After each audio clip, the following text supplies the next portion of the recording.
ఒక వీడియో నిన్నంతా వైరల్ అయింది. ఆ వీడియోని టెలికాస్ట్ అంటే మనకి ఈవెన్ సోషల్ మీడియాలో పోస్ట్ చేయడానికి కూడా ఇప్పుడు కొన్ని నిబంధనలు ఉంటాయి.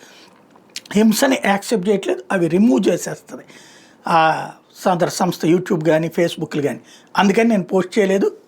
ఇవాళ పేపర్లో చూస్తే కన్నతల్లిని కత్తితో నరికి హత్యాయత్నం, కన్నతల్లి మీద కొడుకు నడి రోడ్డు మీద కత్తితో విచక్షణారహితంగా నరికి హత్యాయత్నానికి పాల్పడ్డాడు. ఈ ఘటన ఏలూరు జిల్లా కొయ్యలగూడెంలోని అశోక్ నగర్ ప్రాంతంలో ఆదివారం జరిగింది. కొయ్యలగూడెంలో జక్కు లక్ష్మీ నరసమ్మ 50 ఏళ్ళు రోడ్డు పక్కన కూరగాయలు అమ్ముకుంటూ నివసిస్తుంది. ఆమె భర్త గతంలోనే మృతి చెందాడు. ఇలా కొడుకు కూతురు ఉన్నారు. కుమార్తెకి పెళ్ళయింది. కొడుకు శివాజీ 32 ఏళ్లకి పెళ్ళైతే అతని భార్య 2 పిల్లలతో దేవరపల్లి మండలం బుచ్చేపాలెంలో తాపి మేస్త్రిగా పనిచేస్తున్నాడు. లక్ష్మీ నరసమ్మ తన సొంత ఇంట్లోనే నివాసం ఉంటుంది. ఇటీవల ఆస్తి విషయంలో తల్లితో శివాజీ తరచూ కొయ్యలగూడెం వచ్చి ఘర్షణ పడుతున్నాడు. ఈ చుట్టుపక్కల వాళ్ళు అందరూ చూశారు. తల్లి అంగీకరించట్లేదట ఇల్లు ఇచ్చేయమంటే.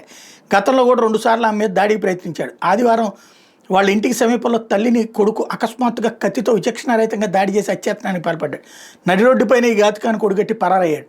లక్ష్మీ నరసమ్మకి ఈ దాడిలో తల మీద 4, మెడ మీద 4, శరీరం మీద మరో 2 తీవ్రమైన గాయాలైనవి. దీంతో తీవ్ర రక్తస్రావం అక్కడికక్కడే కూలిపోయింది. స్థానికులు 108 కోసం పలుమార్లు ప్రయత్నించినా స్పందన కనిపించలేదు. దీంతో సురక్షిత ఆసుపత్రి అంబులెన్స్లో లక్ష్మీ నరసమ్మను కొయ్యలగూడెం ప్రభుత్వ ఆసుపత్రి తరలించారు. అక్కడి నుంచి జంగారెడ్డిగూడెంలోని ప్రైవేట్ ఆసుపత్రి తరలించి మెరుగైన చికిత్స కోసం కాకినాడ తరలించారు. అత్యవసర పరిస్థితులు ఇక్కడ ప్రజలకు ఆసుపత్రికి తరలించేందుకు అందుబాటులో ఉండాల్సిన 108 అంబులెన్స్ నిరుపయోగంగా పడి ఉందన్నటువంటిది మరొక ఇష్యూ ఈ సందర్భంగా బయటపడింది.